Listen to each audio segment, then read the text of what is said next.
On today's episode of the Unveil podcast, I sit down with my friend and former colleague, Alex Manos. You can read Alex's full bio in the show notes for today's episode, but today we discuss his training in psychedelic assistance and breathwork. You will understand all of Alex's history as we go through this conversation. We talk through the growing popularity of psychedelics and Alex's work with the Synthesis Institute and training to be a psychedelic experience facilitator. Alex is also doing transformational breathwork training, and he is fascinating in terms of how he sees these tools and techniques and how he wants to integrate them into his own professional practice. As a functional medicine practitioner, Alex has seen from the inside how certain elements of chronic illness don't resolve just with protocols and supplements. And we get into that in this episode, and we talk about our shared experience of not feeling like we were supporting when we were just using functional medicine. Alex is a great guest, and I really enjoyed talking through the landscape of psychedelics and breathwork in a slightly different way than what you might have heard from previous Unveil podcast guests. I hope you enjoy this episode, and please do check out all of Alex's websites linked in the show notes. Go find him on social media, give him a follow, and if you enjoyed this episode, please like, subscribe, and share with your friends. Alex Manos, welcome to the Unveil podcast. Thank you very much, Victoria. I'm so excited. The shoe is on the other foot. I get to interview you today. I get to grill you. So just to cue our listeners into our friendship and our dynamic, Alex and I used to work together in several companies. We've kind of stalked each other around functional medicine spaces.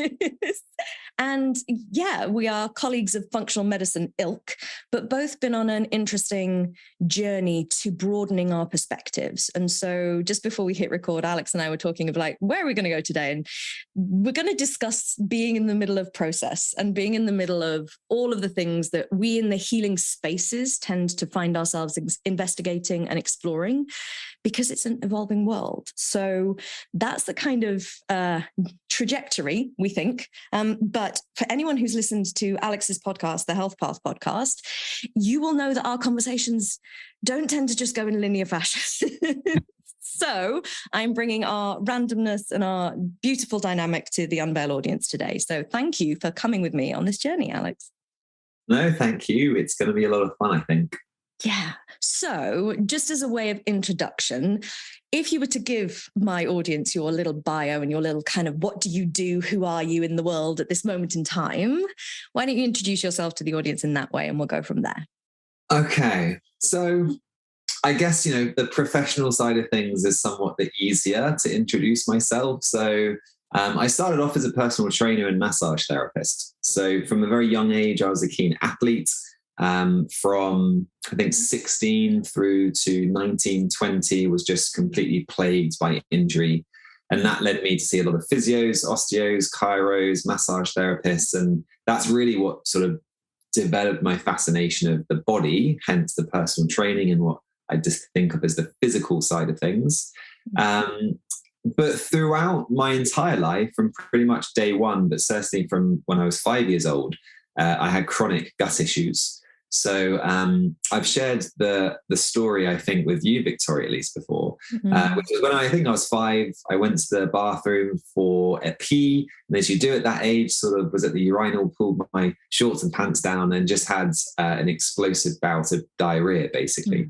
I have a faint memory of walking through the school with my shorts down and obviously pooing down my legs. And to cut a long story short, my mum says from that day onwards, I just refused to go to the bathroom at school.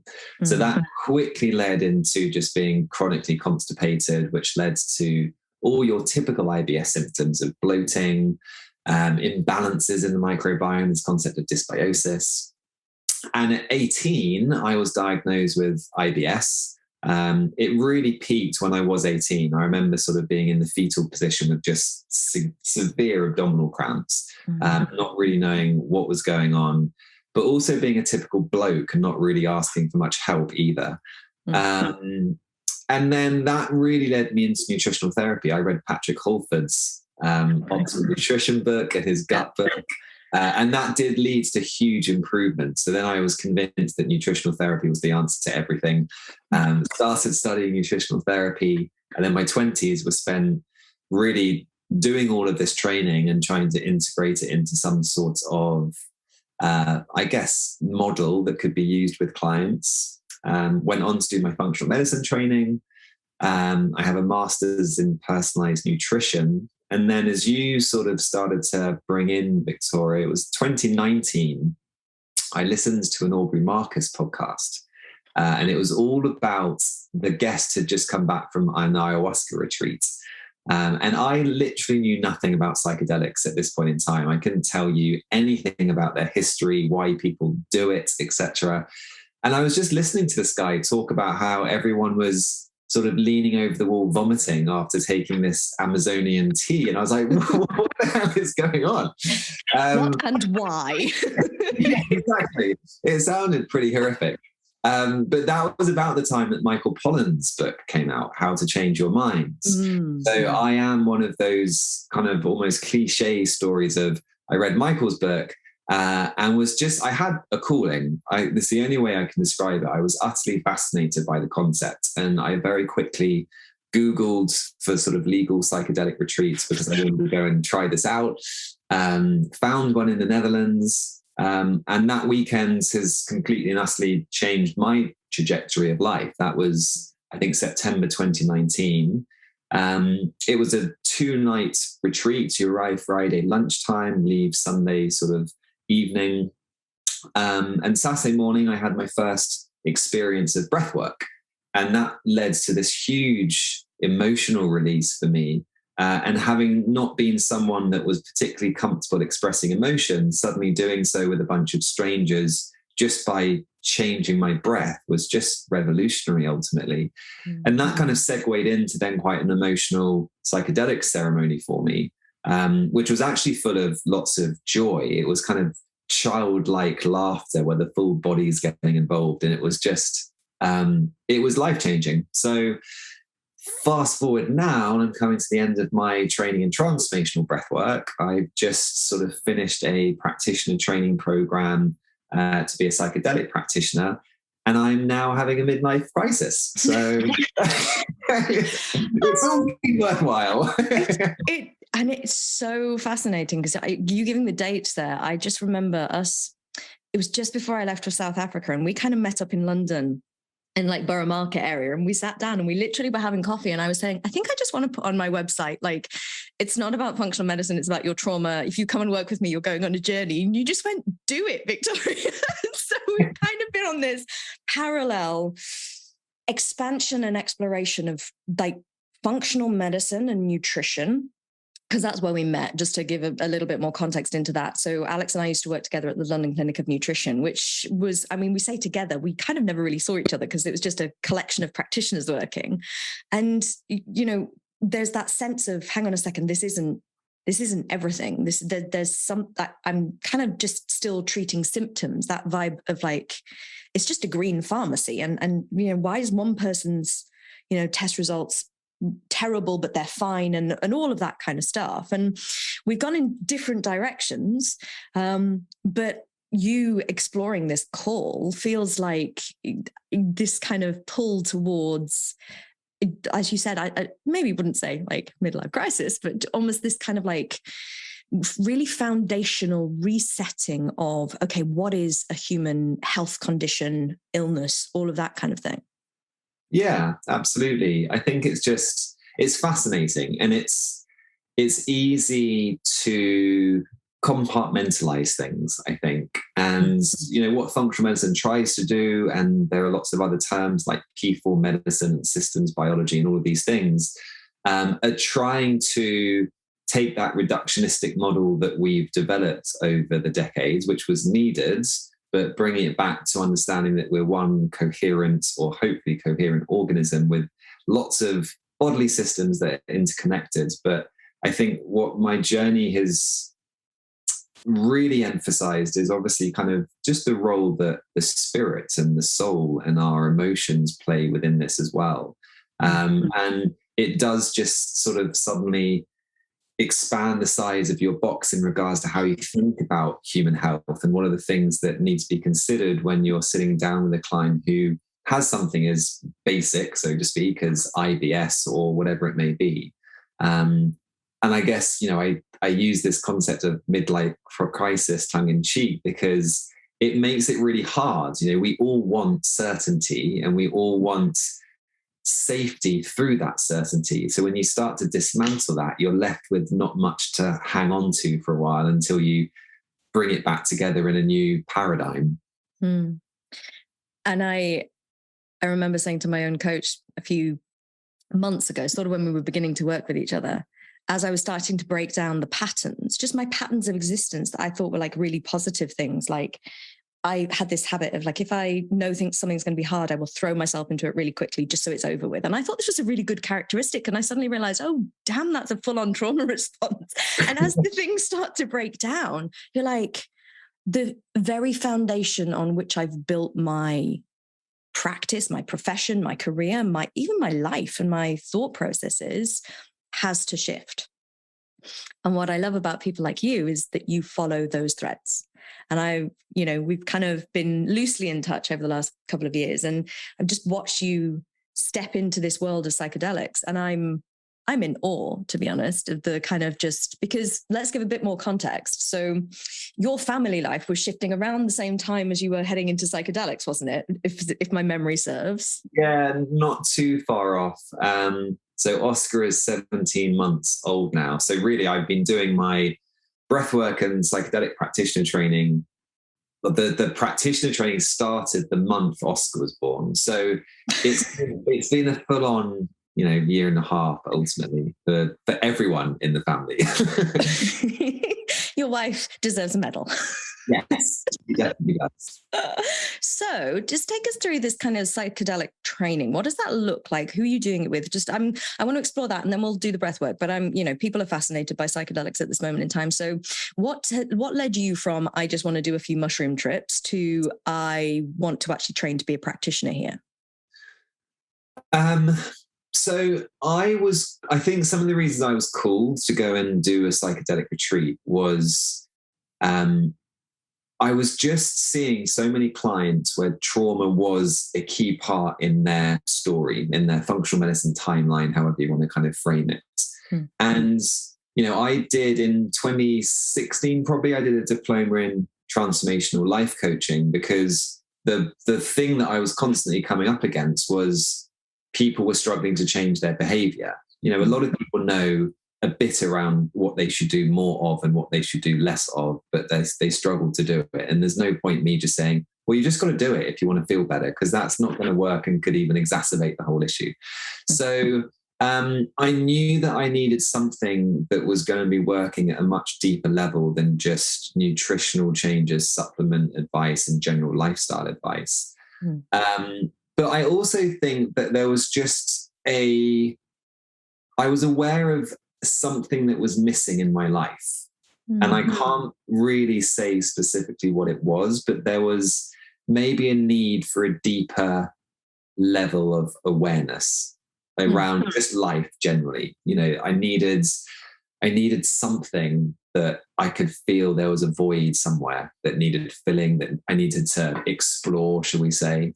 So I think those were two big reasons why I went and did the retreat. And then after the retreat, I just remember coming back and for several weeks just looking at psychotherapy kind of qualifications, psychology qualifications. I was like, I am all in.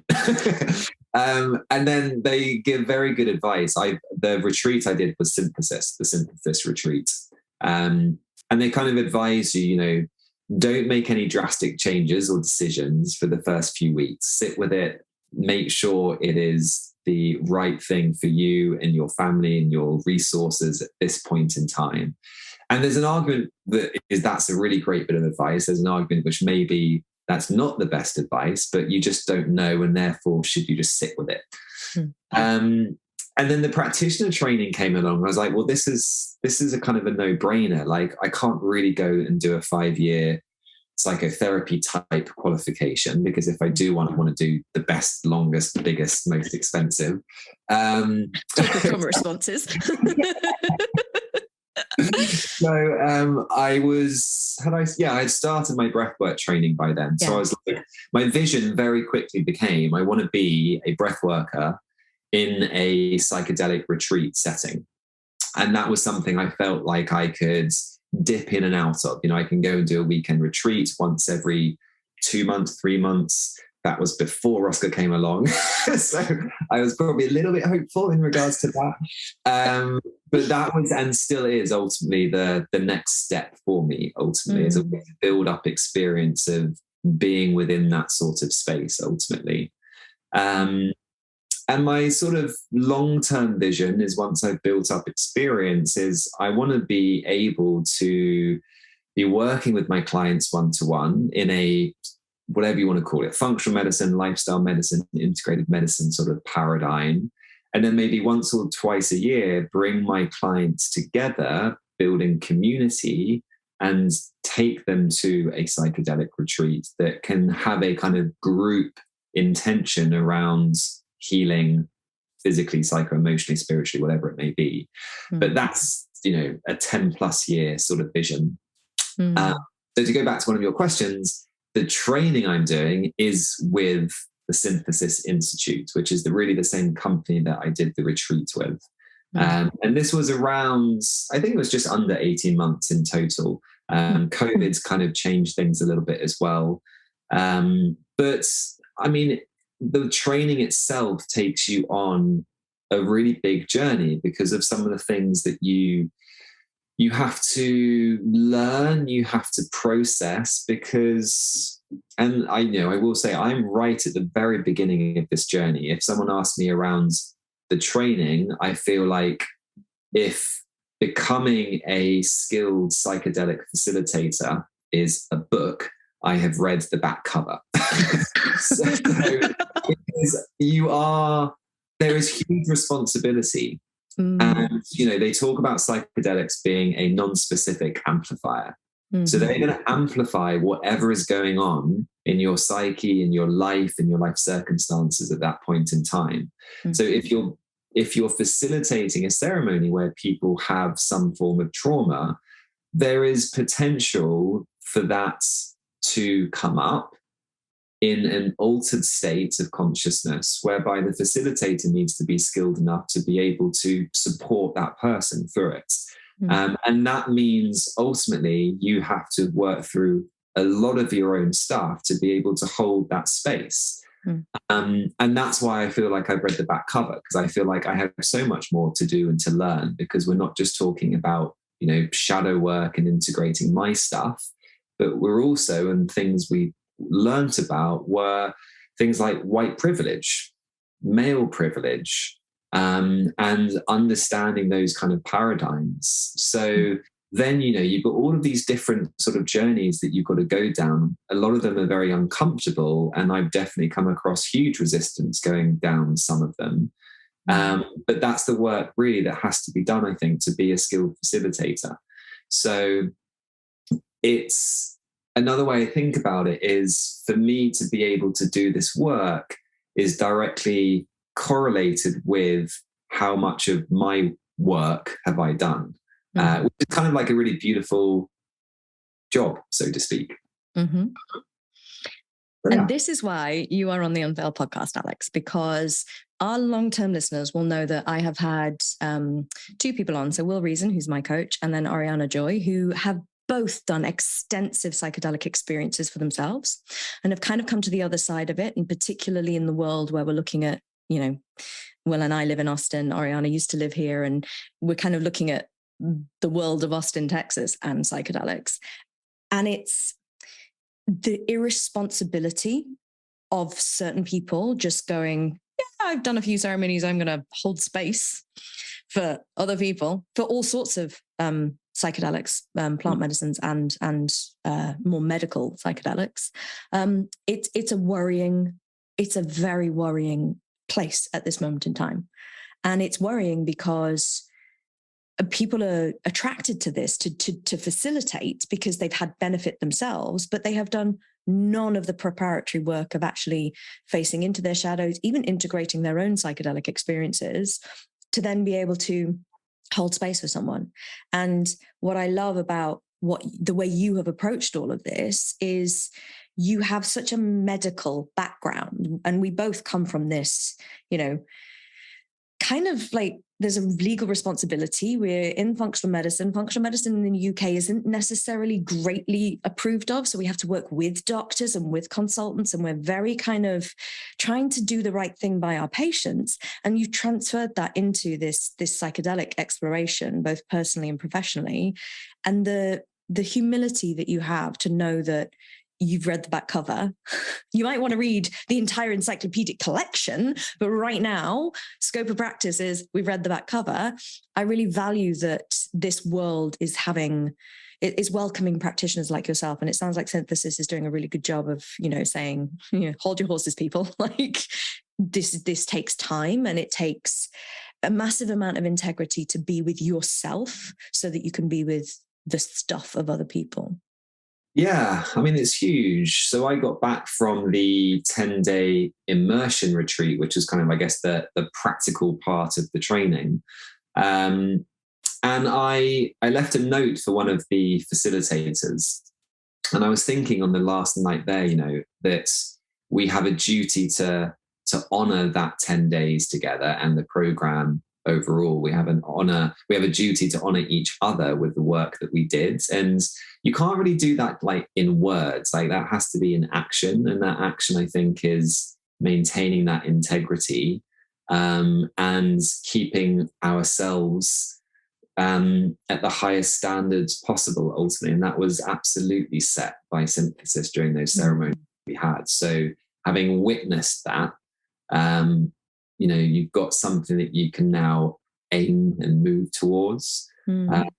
So yeah, it's really exciting, but it's definitely a slow, and you need patience as you go through that, because I really like that concept that it's an amplifier. So, if you're not going into that space grounded, if you're going into that with a nervous system that's all over the shop, you're going to increase the likelihood of people having more challenging sort of experiences. And that's partly this idea of set and setting, obviously, and how important that is for both the journeyers, but also the facilitators as well. And from your perspective, would you say that there are certain people who should not be approaching psychedelic therapy, given this concept of it being an amplifier? Are there caveats and populations who shouldn't be walking towards a psychedelic experience? Yeah, and this is, during our training, this was something got debated a little bit. And I think what a lot of us struggled with, and what you and I have kind of talked about off air, Victoria, is this kind of balancing the science with maybe sort of ancient practices and sort of the wisdom track, as Synthesis call it. But also thinking just about the safety of the journey or the participants, the safety of the reputation of the industry, which we have to be really thinking about as well, and getting the best of both, like trying to help everyone that we can, but not if it means risking what's happening in this renaissance. And that's a really horrible situation to be in ultimately. But generally, the consensus is that if someone has sort of a family history of sort of things like psychosis, then they certainly won't be allowed onto most legal psychedelic retreats at the moment. They won't be allowed into most of the trials that are happening at the moment. But obviously things like depression and PTSD, again, they may not be allowed into the legal retreats, because a lot of these retreats, some, not all, are more kind of wellness. So they are actually screening out people with a history of essentially sort of a mental health condition. So it depends on the context ultimately as well. Obviously, there are lists that you can go on for future trials that are taking place, whether that's in the UK or in the US or elsewhere. So there are those sorts of opportunities potentially as well. But yes, things like a history of psychosis is definitely one that would mean that you're not going to be allowed into or onto some of these retreats. And how much of a risk is there? I don't think we really know, to be honest. But there's just certainly an increased chance. And, I can say that my most recent experience with psilocybin, for me, was a really powerful experience and indicator of what could happen, I imagine, in someone who does have a history of something like psychosis. So this idea of it's amplifying things, well, I was completely and utterly terrified, losing sense of reality, losing complete sense of time. And it was a really, really, really challenging experience. And that was in the most incredible setting with 18 months of preparation, knowing my facilitators and my colleagues really well. And it still went like that. So it isn't something that can be played around with from that perspective. Having said that, I've spoken with Martijn, who is one of the co-founders of Synthesis, and I remember him saying, that they haven't really had any adverse experiences yet because they put so much on set and setting ultimately. And if you are with people who can hold that space, if you are in a beautiful, somewhat nature immersed setting, you can manage these things to some degree. But that's where I think the experience just becomes so important. And from what I know about Synthesis as well, it's not like you rock up and do your trip and then go home. The wrapper around the actual psychedelic experience is so important because, I'm a strong advocate for slow-paced therapeutic work, which is why I love your idea of actually having your clients in kind of a container already and then a group communal thing that they know they can bounce right out to being in your general care. I think that's exceptional because I'm not ever going to be a psychedelic professional practitioner.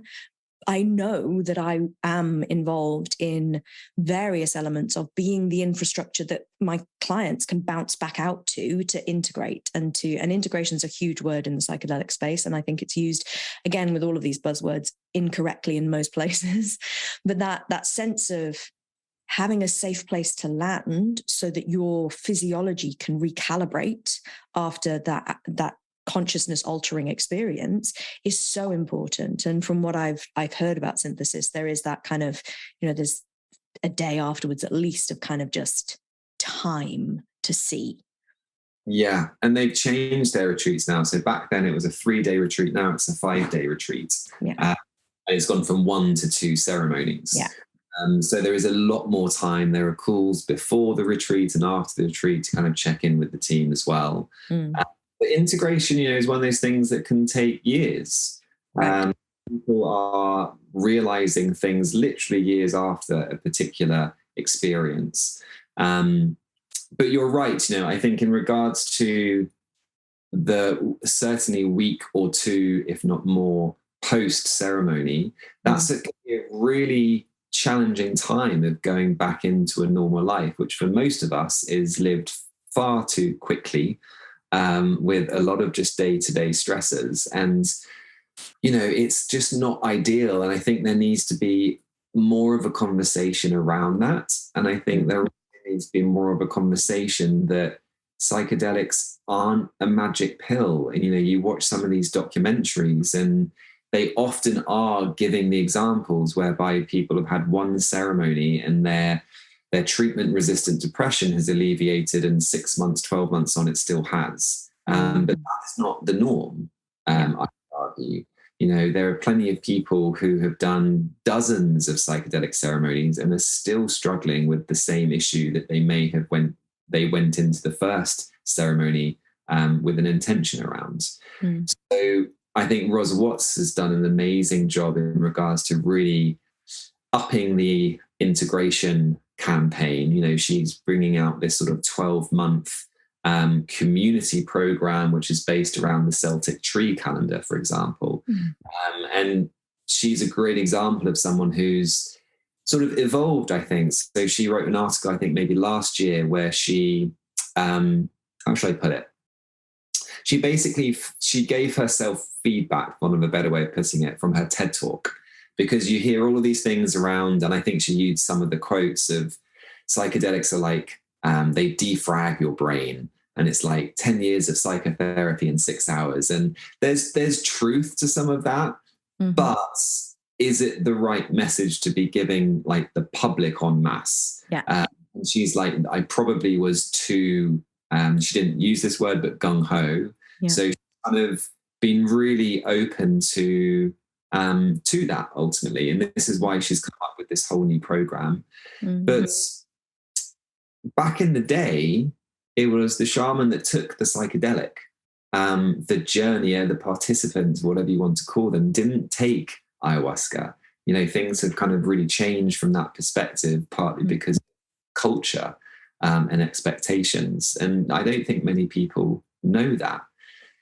But if you're coming back into your life and you aren't really exploring how to truly integrate and how to bring that community into your life, then it's so easy just for that experience to become an experience, a story that you can share that doesn't have any actual impact on how you move forwards. And I'm as guilty of that as many.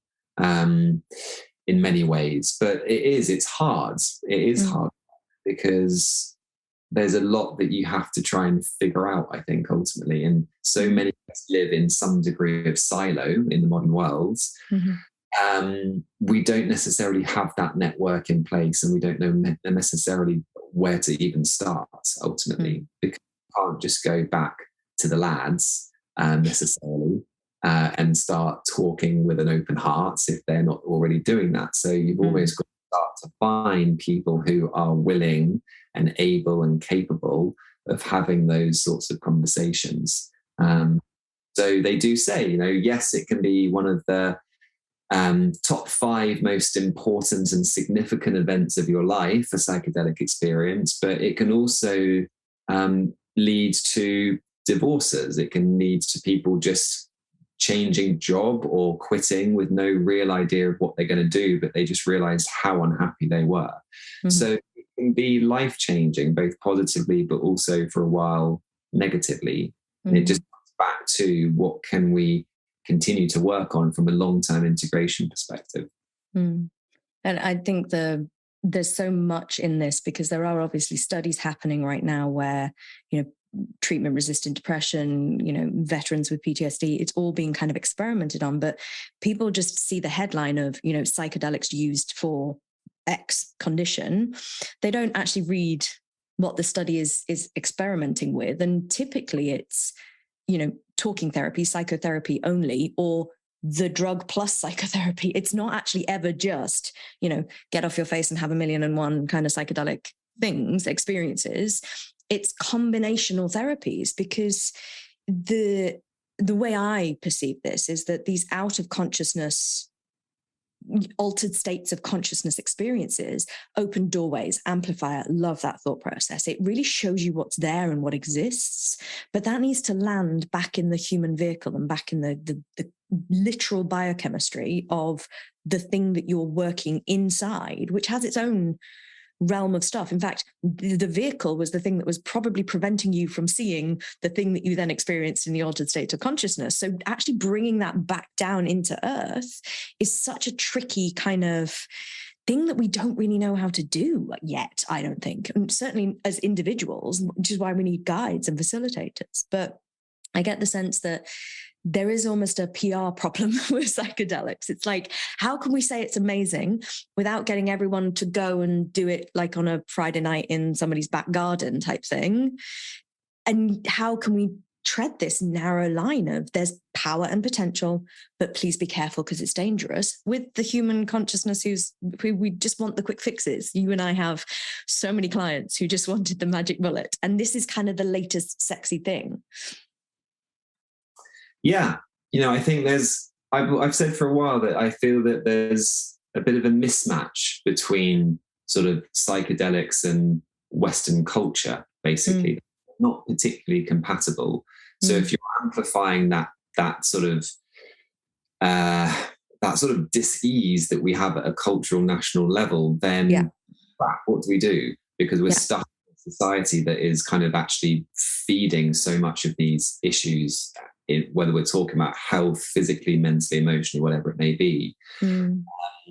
So, yeah, what you said, I think, is absolutely spot on. And what I always find funny is the some of the messages that you get, and people talk about downloads that you get on psychedelics, and they're often so simple.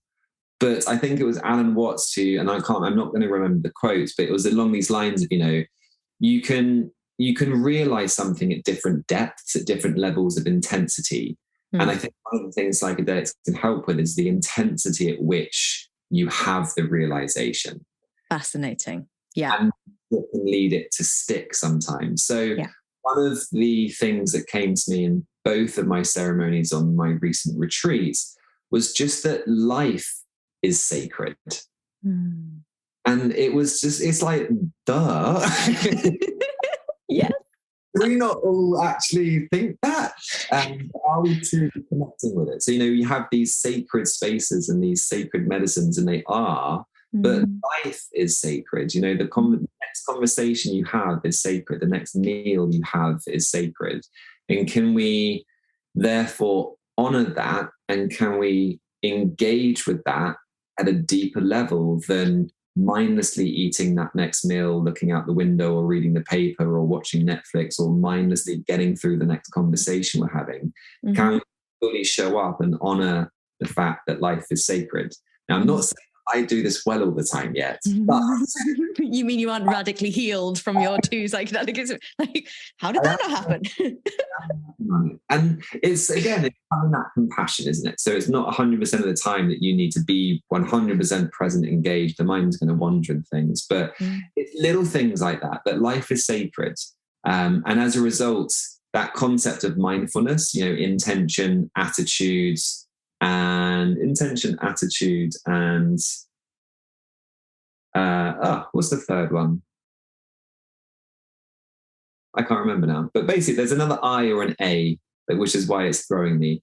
But like awareness or something. Yeah, I was going to say awareness, but I'm not sure it is. But my point there is that, what is your intention in the experience you're going into? For sure. Bring that awareness to it. It was deeply felt.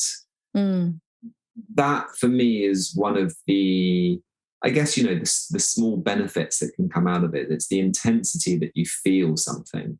And there is just a very deep awareness that comes out of it.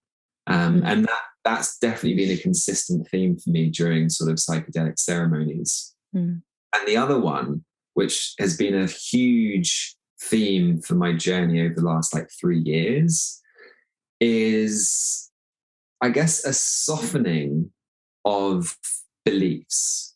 And I have a colleague who I think initiated this for me. So there's 60 of us in the synthesis program from around the world, people in New Zealand, America, Sri Lanka, Canada, etc. Wow. I went on to a transformational breathwork training week. And I'd said I'd pick a couple of people up from the train station. And someone messages me, we exchange numbers, someone messages me and saying, Alex, the other person's missed the train, but I'll be there at the kind of dedicated time. And we kind of looked at our names on WhatsApp, and then I just get this message from her, is this my Alex? And it turns out that out of the 60 people in the entire world that are on this program, and the 60 people are broken down into, I think it was 10 different pods of around 6 people. She was one of the 6 people in my pod, and we had no idea. So we spent the week together doing breathwork training, and then obviously we've just been on the immersion together as well. But she shared a story with me that week, which was during a psychedelic ceremony. She had this just long conversation with medicine, with the mushrooms, asking, it was kind of along the lines of, surely this is something that is, serious, that I need to take seriously. And the answer was always, well, yes, but no at the same time. And that just led to this constant theme of me of appreciating, to some degree, the truth at polar opposites within the same experience, sentence, belief, statement, perspective, whatever it is. And that can be destabilizing, quite sort of quite challenging, but at the same time there's a lot of freedom that can come with it, and it feels expansive. when you can get your head around the fact that you can say two completely opposing statements and there's truth in both of them from different perspectives at the same time. And if we could all start to have a slightly bigger perspective and appreciation for that truth, relationships would be very different. The world, I think, would be very different. That was, for me at the moment in my journey, one of the biggest things, I think, ultimately. Thank you for sharing those. I'm going to share a couple of things with you in kind of response to that, which you've stimulated in me. So I'll go in reverse. So holding paradoxes is something I've always been obsessed with, which is what you've just spoken to, those holding the opposite viewpoints. And I'm actually, as I'm building the training curriculum for the Unveil Academy, I'm like trying to train the coaches to hold those paradoxes, especially client comes to you, what they're experiencing is totally biologically appropriate, absolutely okay, totally, everything is welcome. And they want it to change. And holding those two dynamics as a coach is the important bit. You as a coach, as the person in holding the container, if you like, you're the one who gets to hold everything is perfect and we want everything to change. And those holding of paradoxes, I sometimes wonder why I don't want to do psychedelics. It's never called me at all. But every time somebody speaks about psychedelics, I realized that when I went through my illness, when I had that sort of decade of really not being in the world, traveling through deep challenges, being very physiologically compromised, but also being surrounded by the systems of like human design and gene keys, I was kind of having a very weird meta consciousness exploration thing anyway, without substances. And the thing from human design, which I really irritated me at the time, but Ra always used to say, Ra, the trainer, leader, introducer of human design, used to say, or not, at the end of every single sentence. I was just like, is it or isn't it? And I think over like the 7 or 8 years of training with him, I suddenly started to realize that he means or not. It's like, this is it or it's not. It's like both and, but, the holding those paradoxes. And the biggest thing I got from the Gene Keys and spending so much time with the original community was what you spoke to first, that everything is sacred. Every moment is sacred. The moments when we're doing nothing are sacred. The moments when, it always used to be the example that Richard used, was taking out the trash can be a sacred event, providing you just are in it with your whole being. And so these droplets come in from many different places. And ultimately, both human design and Gene Keys came into the world in altered states of consciousness, stimulated by spiritual experiences, not medicines. But we have to get to these other planes to metabolize stuff into the human existence, I suspect. And I think that's why there is this growth of this culture at this moment in time. And, I need to keep my feet on the ground, but I think there's an interesting swell of kind of connectivity that's happening by people who are choosing to get into these other worlds. And to hear you speak about, being emotional and connecting and speaking to your fellow like lads from the heart, it's like, this is great stuff. This is awesome. Yeah. It is. And it changes, but it's just, you've got to be patient, I think, with it at the same time. Compassion is, in some ways spoken about a lot, but in some ways not. And it should be spoken about more, I think, because it really is such a foundational skill and tool for when we're going through journeys. Because something that I don't think is definitely not spoken about enough is going on these journeys, there is a lot that you're going to have to grieve because there's constant loss. You're kind of shedding your skin and losing parts of yourself, so to speak, or then they're morphing, they're transforming into other things. And that can impact the people that you're hanging around with. So you may lose relationships, but obviously you're gaining new ones. There's this kind of evolution that takes place. But I think it was last year I really appreciated that actually, there is a lot to grieve within these processes sometimes. But no one certainly has kind of spoken to me about that, or it's not something I've read in any of my self-development books that I've read over the years. I think it's a key part of it because there is so much that can happen, so much changes. And as your beliefs, your paradigm, your map of the world starts to crumble, you need people that are going to be there for you, because as I said earlier, I think it can be very sort of destabilizing.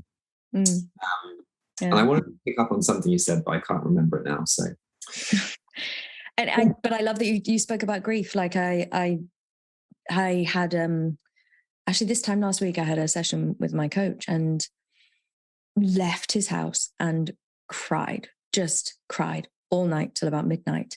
And there wasn't necessarily massive content because we're doing somatic experiencing stuff. So it's energetic felt sense stuff more than this is the storyline of what happened to me in my past. But there was this grief happening, this kind of sense of mourning the lives that I didn't get to live, mourning the loss of the structure that I built that was safe, but now I'm deconstructing because paradox is very safe structure, but also very unsafe for other things. And that sense of being in a physiological form, which attaches to things and therefore experiences the vacancy and the detachment when we're like consciously deconstructing things. There's nowhere to land in that in the modern world, I don't think. There's no kind of good grief. There's books on grief for losing loved ones. There's books on grief for like processing deaths, but there's not books on grief for processing your own death within your own existence. As far as I'm aware, it just doesn't, there's not talked about enough. Yeah, and psilocybin is a death medicine. You are constantly dying and being reborn, sometimes, so to speak, literally. So yeah, there is that. It's a really deep process. The experience of death is a very common experience in the psychedelic experience. Obviously, it's kind of metaphorical within it, but it can be absolutely terrifying, for the person, especially if they're new to psychedelics, for example. But you can be an experienced journeyer, and you're still going to be terrified at times. It's just that's what happens sometimes. And that's, again, why community, why setting, and knowing and trusting your guides or facilitators is just so important ultimately. And how are you finding this in the UK at the moment? Obviously, I've not been in the UK for any length of time for several years now. So I'm kind of not in the world of, particularly not in the kind of healthcare world there.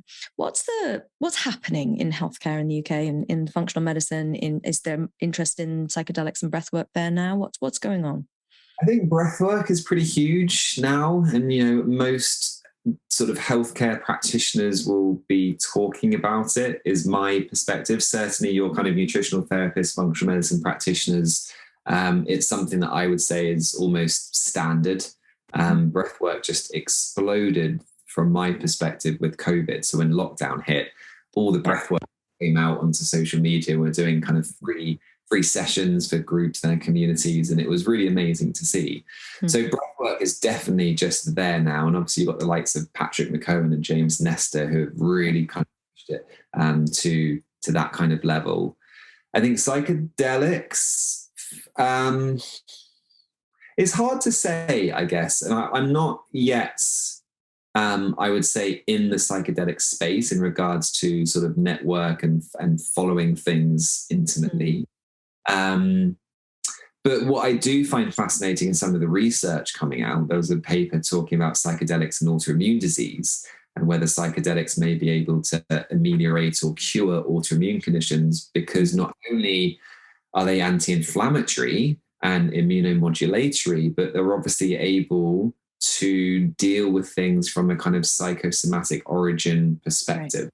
So that was a really exciting paper, I thought, that was looking at things in a really powerful way. And then obviously there's quite a lot of research around kind of neurodegenerative conditions and Alzheimer's and things. Yeah. So there's this, I think you could say it's starting, that we've got some research now talking about some of these potential mechanisms, but at the end of the day, it's illegal in the UK. It's illegal, yeah. Really going to be able to, there's not much point having that conversation in some ways, because you can't do anything about it anyway.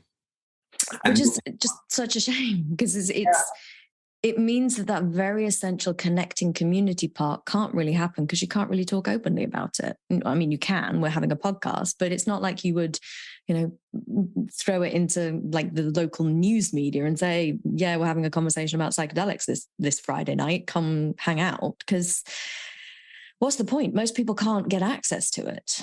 Yeah. And, the only reason I guess why I'm comfortable talking about it is because I'm not sort of regulated by a really sort of important industry. I'm not a doctor or something. Yeah, you and I narrowly navigated into this, like, we have no regulatory bodies. We can pretty much say what we want kind of territory.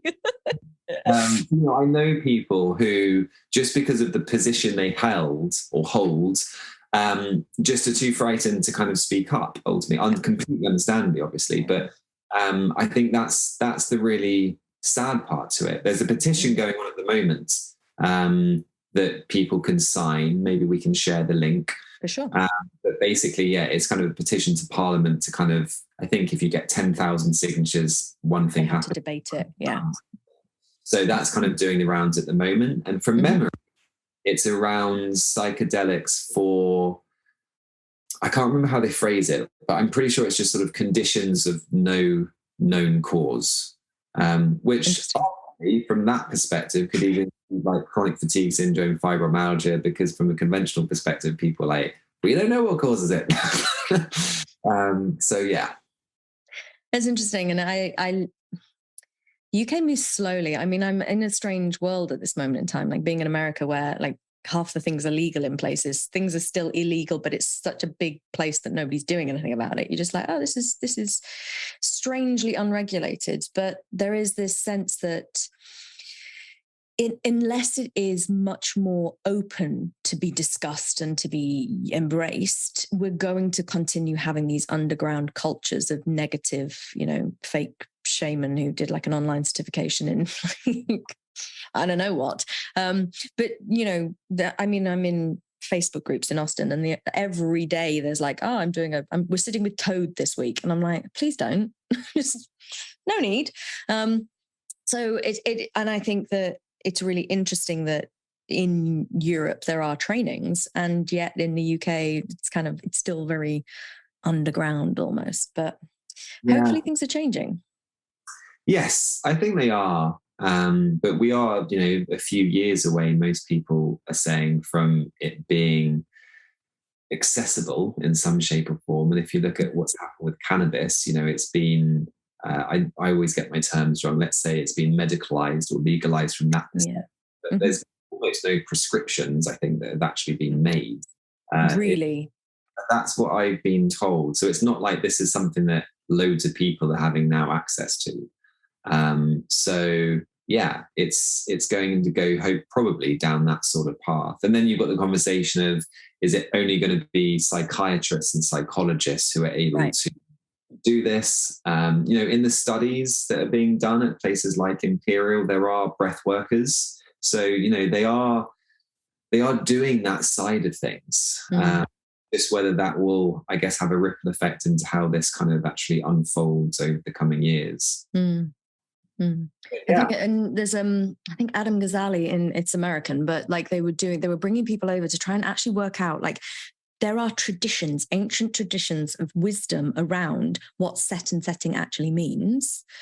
What are they? Can we standardize something? Can we make something feel like we actually know the impact of certain interventions, certain things, certain infrastructure elements, so that this is a bit less potluck? Trust the shaman that you're with, trust the facilitator, and a lot more. There's a protocol, there's a model, there's a way of doing things. And whilst I don't fully know in my own being how much I've rationalized hang on a second, the only way this can come into Western society is to medicalize it and to legalize it medically, and therefore create these kind of rigid infrastructures, and how well that sits with the ancient wisdom archetype that these are plant natural medicines, which essentially have energetics and elements to them, which is much more ephemeral and esoteric and doesn't fit very well in the Western medical model.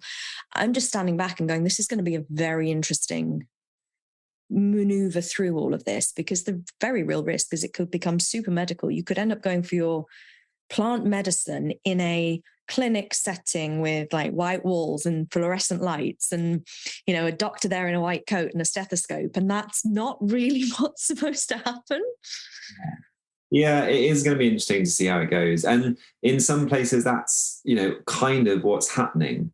You know, I think a lot of people are doing the best that they can, but it's just the resources aren't really there. But it is a point around comparing kind of the ancient wisdom practices to the modern Western. And there are some really obvious discrepancies, even in some of the retreat settings around Europe, like Portugal and the Netherlands. So, you know, typically these ceremonies have always been done at night.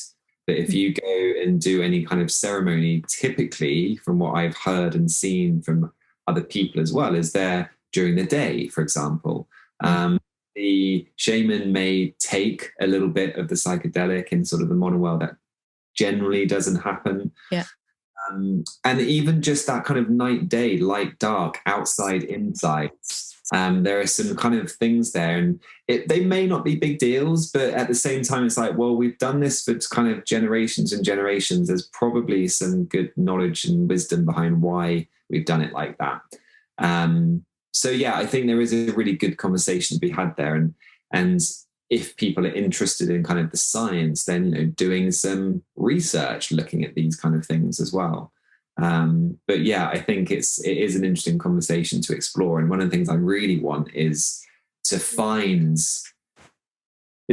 more information around kind of the ancient wisdom practices, because I think that's so important. And one of the things that drew me to psilocybin was, you know, these are our psychedelics, so to speak, in Europe. They've grown here for all the time. Grow on all but one of our continents. So they're in our DNA, so to speak. They're in our ancestors would have been around the fires and using these medicines. Yeah. That really kind of resonates with me.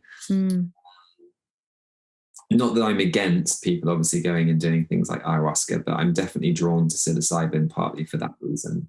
And I kind of think if you want to do ayahuasca, you should go to where it's native, where the people who've grown up around the whole tradition, not just the specific plant, but the whole tradition. Same for all of these kind of indigenous things. I think we know from just a very functional medicine perspective, like if you have, this is digging into my like chemical knowledge, but if you eat a salad, it's way more beneficial than taking, you know, one of the molecules in an isolated supplement. And we know some of the reasons, but actually it's really complex. It's because the precise amount of each mineral in the specific plant is much more healthy for us. The fiber that you add with it, the cellulose that goes along with it, it completely makes that salad a different kettle of fish than a greens supplement powder.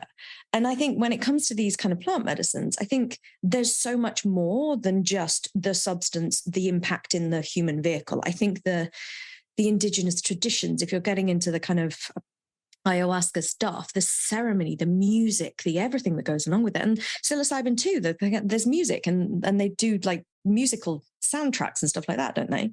Music is just otherworldly. You can listen to psychedelic, like Spotify's playlists. Yeah. You feel like you're tripping. It's incredible. I mean, the music, for most people, they will say this, in my experience, that it literally creates the landscape of the ceremony. Yes. You know, I always forget the term, but, you know, people will see music. Synesthetes. Yeah. So the music is just, it's incredible, and it can take you to dark places, and it can take you out of dark places, and it can take you to light places, etc. The music is can be everything, and definitely for me is just by far the most powerful part of the experience. And on the retreat, we were able to have some live musicians, and it was wow. Yeah, incredible. Well, and music is it's a frequency. It's not just the music that you're listening to. It's literally vibrational. So it will be changing your physiological state anyway. It's also emotional. It's kind of limbic brain. So you're accessing so many different routes in channels, if you like, from the human cognition consciousness perspective, that it's the stack, it's the sandwich, it's the everything. I have this phrase of like, everything matters. And these conversations really remind me that that's so accurate. Yeah. Yeah, it's, the word everyone uses is ineffable, which I learned after my first psychedelic retreat, which is just, there are no words. And I remember in the first ceremony of this recent retreat, which was the first time in a while I'd taken psychedelics, I sort of was blown away and reminded of just how profound these experiences are. You just can't describe it. It's something from another world almost. And we'll talk about psilocybin and ayahuasca. These have their own intelligence. It's a really sort of, it's something that you just have to experience, I think, in some ways. And it's not to say that you can't have similar experiences through other modalities. Sure. My learning mentor is writing his book at the moment, and within the book he's sharing just little parts of his kind of life. And one of the things he shares was he was sort of, I think, 14, 15, maybe 16, and he was walking his dog just along the coast and suddenly went into this completely and utterly altered state of consciousness. Hadn't taken anything, hadn't meditated, was just walking along, and suddenly bang, just not on this planet anymore and somewhere else. And these things sometimes just seem to happen. Jules Evans has a great book. I think it might be called something like Spiritual Awakening or something like that. But it's just full of stories of people who either have gone on a meditation retreat or have been practicing a lot of yoga, and they've just had these awakenings ultimately. So there are plenty of other ways of doing it. But I guess, taking a psychedelic is a more guaranteed way, I guess, maybe of facility. Yeah. No, and there is that. And it is, you're taking a substance to change your state, and that it will have an effect. I think it's much more unpredictable with psychedelics than it is with like other medicines and drugs and even alcohol. But it's expansive. And so just to speak to that, because at risk, this podcast could be like an advert for psychedelics, and we're not saying do anything illegal or go and explore. Please, please, please use your kind of responsibility. And if you're intrigued as to whether your particular thing would be well suited to a psychedelic experience, send either one of us a message on Instagram. We will happily support you to understand the potential implications. But for those who can't do that, speak to me a bit more about your breathwork stuff, because I'm really fascinated about the combination of these for you. And kind of the breathwork was almost the on-ramp, or kind of you started there and then everything else came in. So talk to me about the way you've kind of explored the breathwork arena a little bit. Yeah. So my first experience was the morning of my first ever psychedelic ceremony. And it was called transformational breathwork, but it actually wasn't. It was more of a Wim Hof style. Right. But it was really profound. And, for me, that weekend was a great example of how important I just think community and group ceremony is, because going into that, I was still very rigid. I did not express emotions. And actually, to tell a quick story, the Friday night, the team, they do some basic little exercises and sort of play with you just to kind of understand, your personality, what might come up, how you're going to react to an altered state of consciousness. And one of those things was, everyone's in this room, it's in the ceremony room, and you're given an eye mask, and you start just by kind of walking around, and people kind of guide you if you're going to hit a wall, obviously.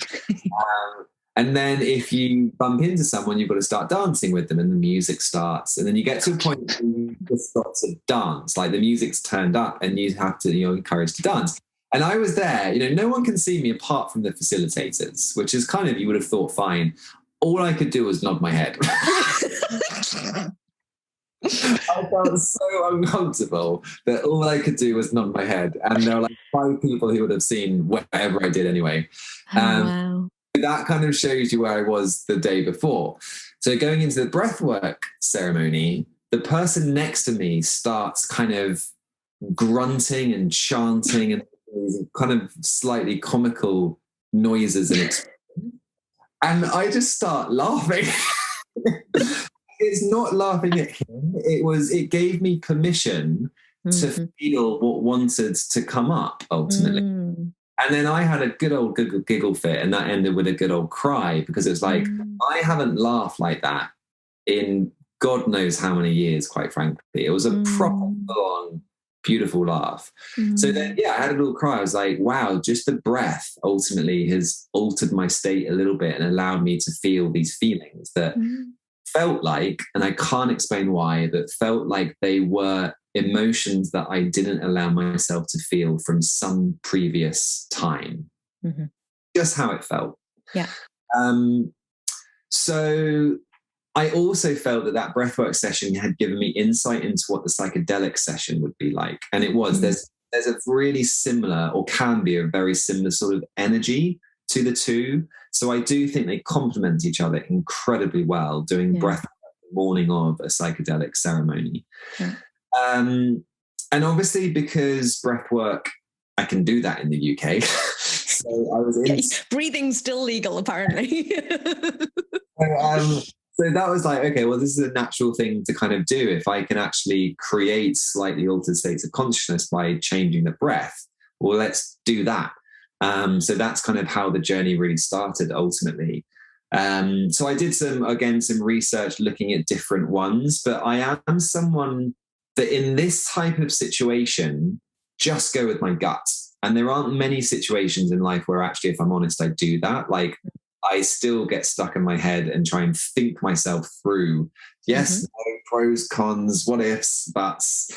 But with this, same with like choosing a university, same with choosing the synthesis practitioner training or synthesis retreats, personal training, these kind of quite big decisions. I'm just like, I find it very easy just to go with my gut. So I didn't go and practice any of the different techniques. I just looked at the websites and kind of went with the one that resonated, and that was transformational breathwork. So I went and did the first week of training, which is available to everyone. So you can do that as a member of the public, but it's also the first week of the professional training.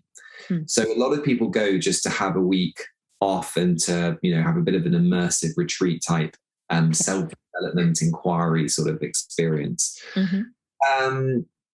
And it's so fascinating to think that this would have been 2020, I guess, or very end of 2019 maybe. And it was a great week, but not much was happening in my sessions. And it was literally the final session of the week whereby I just had this, again, profound emotional release and just 15 minutes of just crying my eyes out, basically. And then I remember coming to, and then after every session, there's a little sharing circle. So if people want to, they can share a little bit about their breath experience of that session. I remember looking up and I could literally see everything breathing. And when I see everything, I mean the pictures on the wall, the walls were breathing. Everything had kind of a pulse to it. And that shows you what you can do with, again, just the breath. But transformational breath it uses a conscious connected breath. So it's an active inhale and a passive exhale. There's no pause between the inhale and the exhale. So I think of it as a circular breath rather than sort of the box breathing where you breathe in for 4, hold for 4, breathe out for 4, hold for 4. This is a kind of a breathing in, then no pause, and then breathing out. So it's a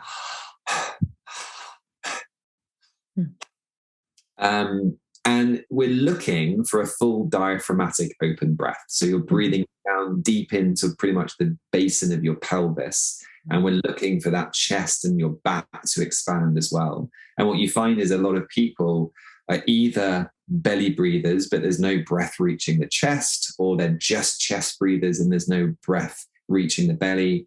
And in transformational breath, we're looking for that person to essentially develop, create, allow a full diaphragmatic full breath. And there are various techniques that we can use to facilitate that. So we can change people's position. So normally you'll start lying down, your eyes will be closed. But if someone's not breathing into their belly, sometimes you get them to bend their knees so their feet are flat on the floor. And that slight change in posture, sometimes you'll suddenly see that belly inflate and deflate. And sometimes just little basic changes are enough to open up that breath. But, a lot of people will be familiar with this idea of armoring or body armor, this idea that through trauma and stresses and challenges, we start to protect parts of ourselves. And most of us are not breathing into certain parts of the body. So what we're trying to do is we're encouraging people to breathe into those areas. So we can use pressure, we can use palpation, so we can stick our hands and fingers into areas. And it can go deep. Sometimes it's like you're having a deep tissue sports massage. So you're applying significant pressure, allowing people to breathe into that pressure. And again, it is like a massage. You can feel that tension starts to subside and dissipate. And again, breath starts to open up.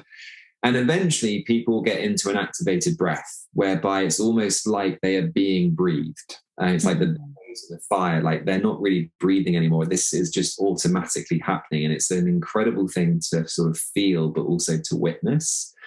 And we use sound and movement, or toning and movement, as a way to help the energy flow, as a way to, again, open the breath. So sometimes we can get stuck. Sessions can go for an hour on average. So sometimes we hit a bit of a block, and you can sometimes see people's eyes starting to flicker, and you can see that there's a bit of a battle going on maybe with the mind and the body.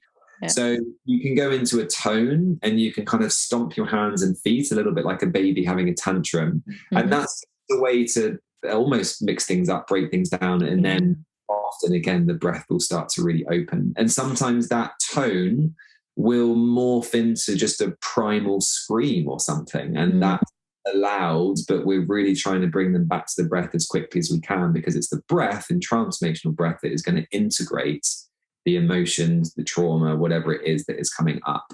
So when needed, you allow that to happen, but as quickly as possible, we're always coming back to a conscious, connected breath, ultimately, with this idea that lower vibrational emotions are being drawn up and attracted to the higher vibrational emotions. And I have seen such healing take place just through breath work. To give one example, someone who, to cut a long story short, said that he had this deep sense of abandonment from his childhood that has been there basically since. And he's a psychotherapist. He's done loads of psychotherapy. He's done a lot of work. After his first session, he said that he, for the first time in his life, was able to sit with that abandonment, but with a real sense of compassion for himself, and changed his relationship with that trauma, with that energy, with that upbringing, which I just think is beautiful. That, sometimes you can lie down for an hour and use the breath as a way to really kind of start to shift stuff. There are endless stories, obviously, of what people have experienced with this. So yeah, it's a really powerful tool. I just want to double click on something that you said, because I think it is so important. So you can go on Instagram and you can watch people doing breathwork workshops and activities, and the footage that they share is the catharsis release moments of screaming and crying and emotional expression. What Alex just shared is what changes breathwork from being the catharsis, let's just get all this emotion out stuff, and changes it to being transformational and healing, because it's integrative. Because Alex said it is the breathing which will allow you to integrate the emotions and the trauma and the stuff, not that screaming emotional expression. And for sure, sometimes you need to get to the peak to allow for the fullness of it to just be there in the system, but it is not being integrated if you're screaming it out. It is only being integrated as you breathe it back through the flow of the system. And that's the difference if you're looking for a breathwork professional, workshop, training, whatever.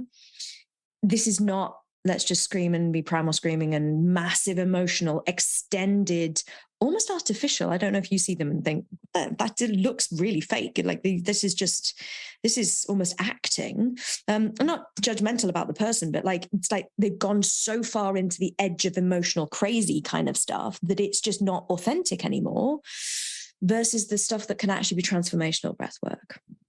Yeah, so beautifully put. And I think it's such an important one, because you get people who start to almost get addicted to that expression and release, but it's not really doing anything. It can feel sometimes, but yeah, it's not really actually helping someone integrate what they need to integrate. No, and to put our chemical brains on it for a second, what's happening in catharsis is a actual metabolic release of the kind of stress hormones. So you're getting cortisol, but you're also getting endorphins, because your body's going, oh no, we've got to sort this out. We've got to get this back into balance, because the body always wants to be in homeostasis. So you're then getting like endorphins and pain relief stuff. So the felt experience is good. Yay, I've had this big thing and I actually feel quite tired afterwards, and it feels kind of good.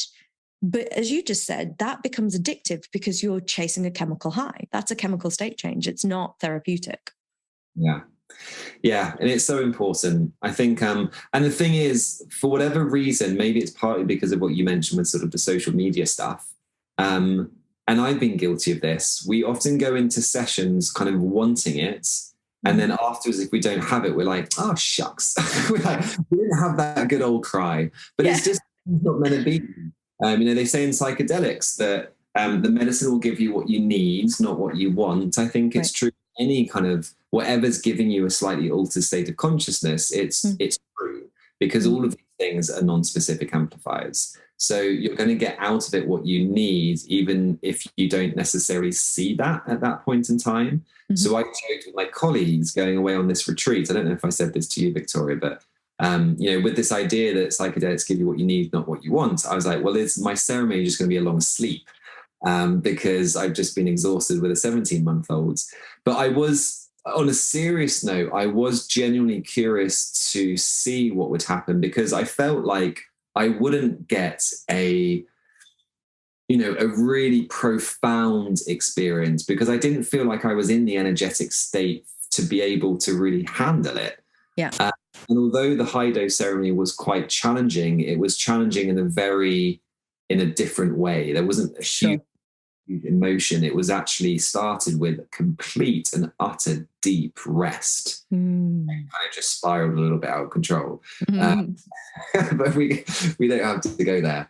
But yeah, I think, it's interesting that when you start to kind of just ask those questions and tap into how you are actually feeling, I think sometimes it might not always work this way, but you can start to get an idea of where these experiences might take you.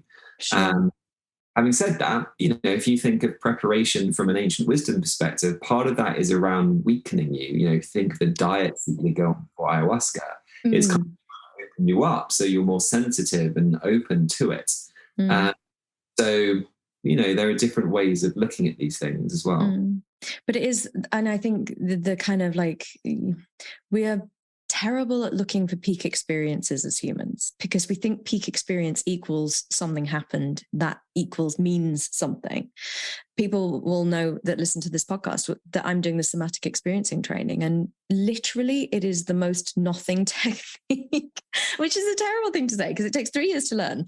It takes 3 years to learn how to do nothing, to let the nervous system do it on its own, because so much trauma, so much unintegrated trauma is because a natural stress response, a natural trauma trigger response was interrupted.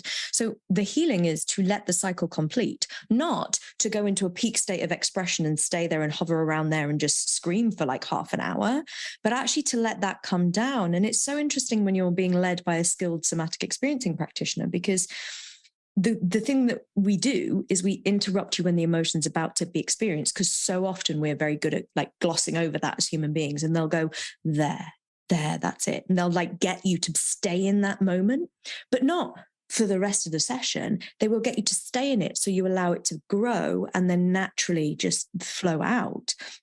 And whilst I said I was crying from the moment I left my somatic experiencing practitioner's house last week, I wasn't crying that much in the session. Like we had like a mini window.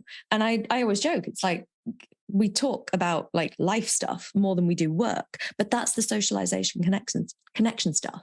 And it's so deceptively powerful how little we have to do to get to a state where things are integrated. And yes, sometimes it takes breath or a psychedelic experience or just a safe space to go through the somatic experiencing reintegration work.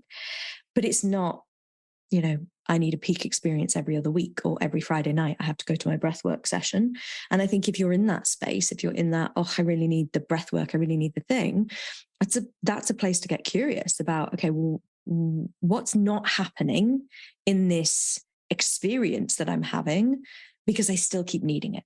And at that point, it becomes almost addictive. Yeah, definitely. You know, peak experiences are getting rid of the ironing pile that's been bothering you, cleaning the kitchen, and you know, just having order in your house. These are the things that give me peak experiences these days. Right. Peak experiences is when you feel safe in your own space because everything's kind of done. That is the most peak experience of. I think we might just be getting old, Alex.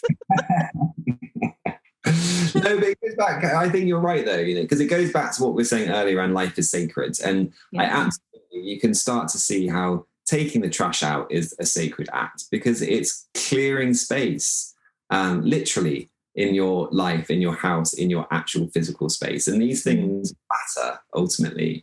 Mm-hmm. So it's kind of like, what can we actually bring to our day-to-day moments that mean that those peak experiences and those kind of highs actually become a little bit less important and a bit more redundant. That's not to say that, you know, I'm not going to go and have a psychedelic ceremony again, but it's kind of, it's making sure that we're getting, that we're taking the lessons and actually putting them into our lives. Right. I really don't think that happens that much. And it's not easy, because that's one of the reasons why. But community, I think, is probably a huge factor as to why, because we go back to the same old. But, you know, again, what you were saying there, Victoria, just to emphasize it, when you were talking about, I guess, kind of process integrating trauma, but bringing this down to just like from an illness perspective, you know, what are our beliefs around this? What are our beliefs around what it's going to take for us to heal? What does healing mean to you? Why are you taking 10, 20, 30 supplements? What's your belief around supplementation and its role in healing? There's so many narratives there that we don't really unpick, when actually, if you're taking 20 supplements a day, it's likely that's feeding into your belief that you're ill, broken, need fixing, etc. And it goes so deep. And so many, I can think of so many clients whereby I think even the idea of just taking supplements away is terrifying. And that's a really hard but important conversation to be having, because you've taken all of your sovereignty away. And that is going to have a real big impact, not on just your healing journey, but arguably just life and your relationship with life, however you want to define life.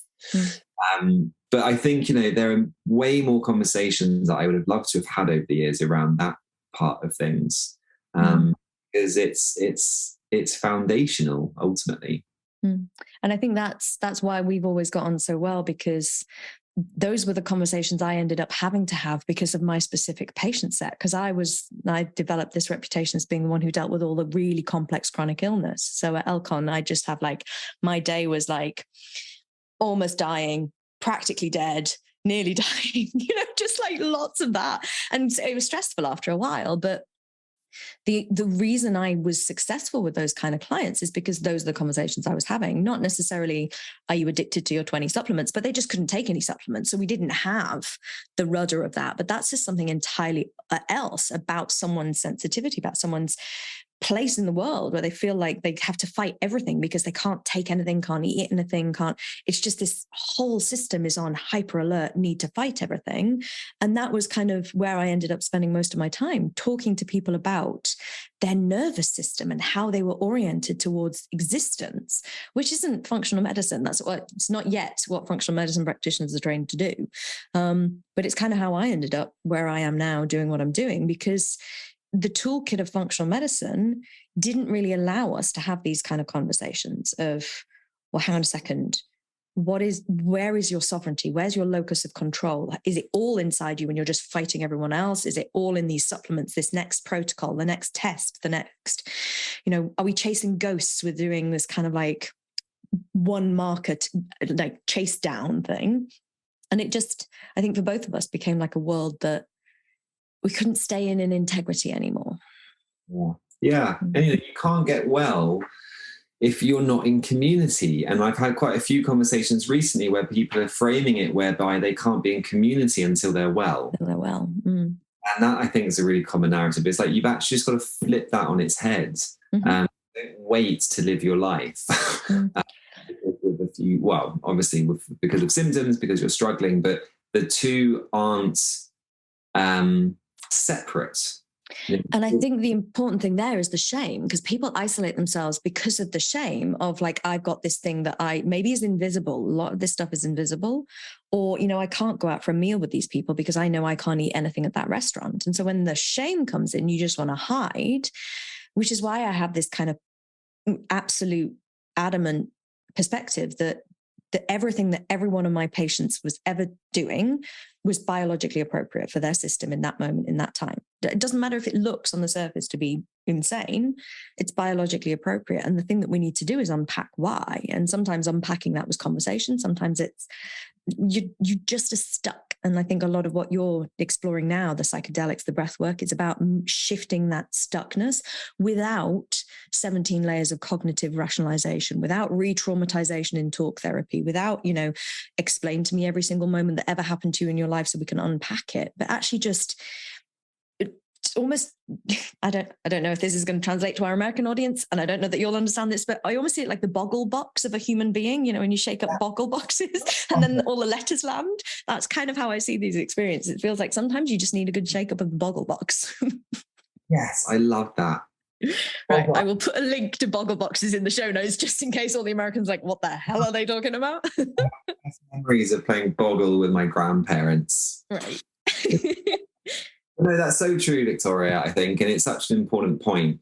You could go on and on about that concept ultimately. But one thing, because it's just come to mind what was in my mind, after the low dose ceremony on my recent immersion, the following morning we did a sharing circle. And actually, I cried in the sharing circle, which, it's healing to be witnessed in your vulnerability. And that's why I think psychedelic ceremonies in group is one of the reasons why it's so healing, is because it's an opportunity to be witnessed. And it's not easy, but once you reach that threshold where it's okay to be seen crying, it's beautiful and it feels so good. But I was crying because at one point in the psychedelic ceremony, there was such a deep, deep, deep sense of safety. And I was crying because I just wished everyone could feel that, because it would be so healing. And it's that safety of both just in my body, but also being held by the most incredible facilitators and having that depth of trust in them, that I can go into my process and trust whatever's going to come up and that they've got my back, so to speak. And that safety and that trust was just, it was divine, it was sacred. And so many of us are so far away from that in modern life because of all of modern life. But I just wanted to share that because it kind of resonated with some of what you shared earlier. But it's everything. Thank you for sharing. It is everything. It's literally, when I think back on everything that I was doing in my functional medicine career, when I think as to the underlying principles of the curriculum that I've now built, it's all about, giving people a felt sense of safety, changing people's felt sense of safety, training coaches to build a felt sense of safety for their clients, to repattern the nervous system. That's what repatterns the nervous system and is fundamentally healing. So I'm madly jealous that you've experienced this like complete felt sense of safety. Also, now I might have to do some psilocybin, just but I love that. Thank you so much for sharing. And I'm completely delighted that you got to step into that space, and are surrounded by an infrastructure of people who allow that and facilitate that for you. That's truly special. Yeah, it really is. So with all of this conversation, Alex, where can people find you? What are you offering at this moment in time? What do you want to point people towards if our listeners have fallen madly in love with you and want to follow you on the interwebs and find you and seek you out? What are you kind of currently doing? Where are you serving at this moment in time? Yeah, that's a nice way of putting it, I guess. So I have a few options. I mean, there's Health Path, which is a company I co-founded, which is just kind of the majority of my week. So that's where a lot of my attention is put ultimately. And that's kind of the best place, I guess, from a traditional functional medicine gut health perspective. So people can check out that website and check out our team there. Yeah, and just to say in that, just before you whiz on from that, Health Path, if you want to dig more into your literal functional medicine, gastrointestinal health, there's now blood tests and allergies and SIBO and stuff like that. One of the best companies in the UK to do that with, because you do a test and they have a team of people who will help you, as well as algorithms and tech. So, and Alex is really involved in the training resources and the creation of all of the stuff that you get given. It's basically like having a team of functional medicine practitioners in your back pocket without the normal price tag that comes with incredibly expensive functional medicine doctors in the UK. So quick little plug for Health Paths. Thank you. Yeah, I think we've got gut microbiome tests and SIBO tests, food sensitivity tests, and adrenal sort of cortisol salivary tests as well, and more coming. So watch the space. And I guess for practitioners listening, there is Health Path Pro as well. Which is the best. It's the best practice management system on the planet, because Victoria was very involved in helping it to come into fruition. So like, no, it seriously is. Like, I'm a systems fiend, and I spent a long time complaining to the Health Path team that they needed to build a better system. And so they did, just at the moment when I left the UK and functional medicine. Yeah, no, I am super proud of that. It's phenomenal. It is a great platform, and it's ever expanding, which is awesome as well. Yeah. So yes, all kind of functional medicine, gut health, healthpath.com. My private website is just alexmanos.co.uk. And as of today, there is a third website, which is psilocybinresearcher.co.uk. So this is just going to be a little hobby of mine that I do on the side. It's primarily, I guess it's going to be somewhere where I share the research and basically blog about psilocybin. I was debating whether to do kind of psychedelics, but psilocybin is the one that I very much see myself being immersed in, and I would prefer to focus in on that. But I'm going to provide links to, tried and tested retreats. So if people want to find retreats, they can go to the website and sort of access them via that. Or, recommended books, products, and all the usual sort of stuff that you find on websites. But primarily a platform where I can share my journey, share the research, and try and make a resource for people around sort of psychedelics and psilocybin. And also a place to connect and to build a community is the longer term vision. So yes, it should be probably live by about now. Great. And just to say, one, thanks for the world exclusive. I love it when people do that on our podcast. Two, one of Alex's superpowers is his research ability. So we have an endless joke between a little community that I have a PubMed allergy. Like, I don't like PubMed. It makes me come out in hives and want to stick pins in my eyes. Alex is completely the opposite. He will happily devour studies on PubMed and actually be in that space of completely finding not just the research, but making it applicable to a clinical practice level. It's what he's done within Health Path for all the kind of gastrointestinal microbiome science. And I love that you're now bringing that into the psilocybin world. I think that's going to be a supremely important resource as we move forward and this kind of crazy, brave new world expands. Yeah, thank you, Victoria. We will put links to all of that in the show notes. We will ensure that you can find Alex on social media and all of the things, and Health Path and the Health Path podcast and all of those sorts of things. But yeah, is there anything else you would like to share with our audience today before we wrap up? I think the one thought, which I guess we've discussed, would be around becoming curious around our thoughts, perspectives, and beliefs. Become curious around our assumptions that we're making, like what information do we actually have to make this belief or thought, and do we really know enough to be able to be sure in that? So to make that practical, a thought that often comes to my mind is, I should be X, Y, and Z if I am a psychedelic facilitator. I should be spiritual. I should be more calm. I shouldn't be as serious, whatever it may be. And there's going to be truth at times with some of those things. And at other times, those very same things will be completely untrue. So it's also holding all of that quite lightly at the same time. So yeah, just lighten the reins, I think, is a nice way to think about it. Oh, thank you for that. I love that. And thank you for today. Thank you for spending so much time talking us through all of that. I've really appreciated that different perspective of doing the proper training in these psychedelics and breathworks, etc., and the difference that you can have as a practitioner, facilitator, and as a participant ultimately. So thank you for spending the time, Alex. And to all of our listeners, hold beliefs a little more lightly and see if you can make every moment a little more sacred. Yes, absolutely. All right. Thank you. Take care, Alex. Thank you for listening to this week's episode of the Unveiled podcast. I hope you enjoyed that exploration of psychedelics and breathwork and functional medicine and more with Alex Manos. If you did, please go and tell him, find him on social media and let him know how much you appreciated him sharing his time with us today. Just a final reminder, this is almost the last call for registration for the founding member cohort year of the Unveiled Coach Training Certification Program.